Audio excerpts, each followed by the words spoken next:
¿Qué tal? Hoy vamos a analizar una relación bastante compleja y, hay que decirlo, muy contradictoria, la que existe entre el género y la democracia. Basándonos en las ideas de Stella Serret, vamos a explorar cómo es que un ideal de igualdad para todos pudo nacer y funcionar durante siglos, dejando fuera, pues, a la mitad de la humanidad. Y esta es la pregunta del millón, la paradoja que va a ser nuestra guía en este análisis. Nos obliga a ver más allá de lo que damos por hecho, ¿no? ¿Cómo es posible que la democracia moderna, desde su mismísimo origen, se construyera sobre una contradicción tan, pero tan grande? Para desenredar esta madeja, vamos a seguir un mapa muy claro.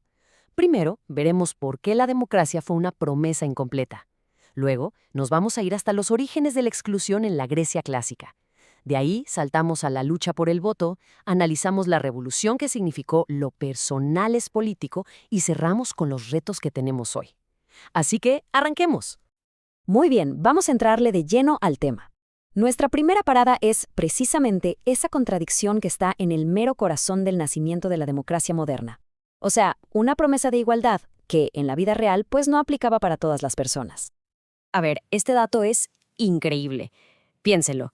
Las instituciones democráticas se fundan sobre la idea de libertad e igualdad, pero desde el inicio diseñan un sistema que, estructuralmente, deja fuera a las mujeres. Ojo, no fue un olvido, fue parte del diseño. Y costó más de 140 años de lucha, y lucha muy activa, nada más para que la ley las reconociera como ciudadanas. Ahora, para entender de dónde viene esa contradicción, tenemos que echarnos un clavado en la historia. Vamos a explorar las raíces de esta exclusión, que son mucho más antiguas de lo que uno se imagina. Y empezamos justo ahí, en la cuna de la democracia. Aquí está la clave del pensamiento griego. El mundo se dividía en dos, la polis y el oikos. La polis, el espacio público, era para los ciudadanos, varones, libres e iguales, que discutían y tomaban decisiones. Pero, para que esa igualdad entre ellos pudiera existir, se necesitaba la desigualdad en el oikos, el espacio privado, la casa. Ahí, el varón tenía un poder absoluto. La igualdad en un lado dependía directamente de la desigualdad en el otro. Y es fascinante ver cómo veían a la democracia en ese entonces. Para Aristóteles, por ejemplo, no era para nada el ideal que es hoy. La consideraba una forma de gobierno desviada, o sea, el gobierno de muchos que solo buscaban su propio beneficio. Y claro, en todo este esquema, las mujeres simplemente no existían en la ecuación política. Ahora demos un salto a la Ilustración. Aquí la cosa se pone más interesante y más tramposa. Se empieza a hablar del individuo universal, de la razón, de derechos para todos, una idea súper revolucionaria. Pero había un punto ciego enorme. Resulta que ese individuo universal tenía género y era masculino. La vieja lógica de exclusión del espacio doméstico se mantuvo, pero ahora de forma más escondida, ignorando por completo las relaciones de poder que sucedían dentro de casa. Pero, ojo, incluso en esa época hubo voces que se dieron cuenta. Esta frase de Poulain de Labarre, de 1673, es un ejemplo perfecto. Él usó las mismas armas de la Ilustración, la razón y la lógica, para decir, a ver, si la razón es universal, ¿por qué sometemos a las mujeres? Fue de los primeros en argumentar que su condición no era por naturaleza, sino por falta de educación, una idea radical para su tiempo. Y bueno, toda esa tensión nos lleva derechito al siglo XIX. Ahí surge el primer gran movimiento político organizado por mujeres, el sufragismo. Una lucha que, ahora sí, desafió de frente esa exclusión del espacio público. Y esto es clave entenderlo. El sufragismo no era nada más pedir el voto, para nada. Como vemos aquí, era una lucha por la ciudadanía completa. Querían ser dueñas de su dinero, tener propiedades, ir a la universidad, tener derechos sobre sus hijos, ganar lo mismo por el mismo trabajo y, claro, no solo votar, sino también ser votadas. Querían desmontar todo el sistema que las ponía como ciudadanas de segunda. Ahora nos movemos al siglo XX. Y aquí la lucha empieza a cambiar. Ya no es solo conseguir derechos en el papel, sino empezar a cuestionar las raíces culturales de la desigualdad. Y aquí es donde pasa una verdadera revolución de las ideas. Y el concepto que lo detona todo es este: género. Entender que el género es una construcción cultural y no un destino biológico fue un antes y un después. Permitió analizar cómo cada sociedad le pone significados y roles a las personas según su sexo, y cómo ese sistema es el que crea las jerarquías y el poder. Esta diferencia es importantísima.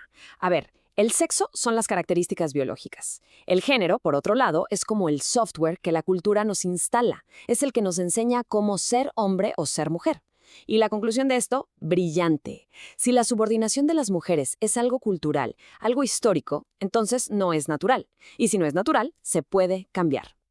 Y esta frase, del feminismo de la segunda ola, es potentísima. Lo que hizo fue tirar el muro que separaba lo público de lo privado. Hizo visible que la violencia, la opresión y la desigualdad que pasaban adentro de la casa no eran problemas personales o de familia, sino un problema político fundamental que el Estado y la sociedad tenían que resolver. Y todo esto nos trae a los debates de hoy.